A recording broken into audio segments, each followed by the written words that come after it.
Perte nga perwisyo mga puso, pila ka mga konsumidor sa syudad sa Iloilo nag-aagunto sang kakulang sang supply sang tubig bisan tag-ululan na.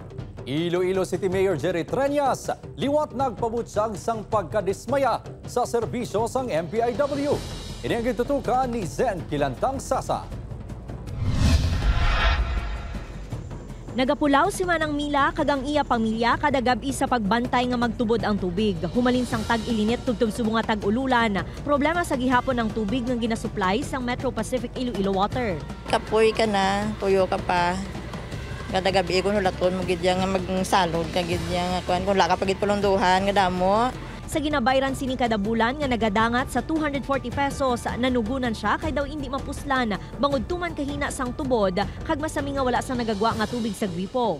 Si Iloilo City Mayor Jerry Treñas nagapabilin nga dismayado sa serbisyo sang MPIW.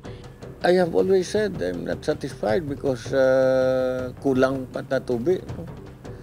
And I will only say I will be satisfied once there is water for Iloilo City. Nahibaloan nga wala sa gihapon makasumiter ang MPIW kag Metro Iloilo Water District sa mga dokumento pareho sang 5-year development plan kag kopya sang joint venture agreement sang duha nga ginapangayo sang Iloilo City Council.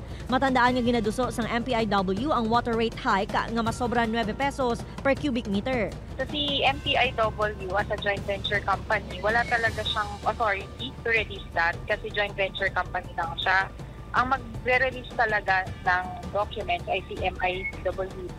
Si MPIW naman has been communicating with MIWD already to provide them yung 5-year development plan na hinihingi ng City Council. Natala na nga makigsapol ang alkalde sa mga konsehal agud mahibaluan kung anong mga papeles nga ginapangayo nila para mapatawag ang MIW kag MPIW angot sa sukot sa presyo sang tubig. Plano sang konseho nga magpasa sang statement nga wala sini ginasuportahan ang ginaduso nga water rate hike sang MPIW kung hindi masumiter ang ginapangayo sa mga konsehal nga mga dokumento. Upod kay Cirilo Renduque, Zen Kilantang Sasa, One Western Visayas.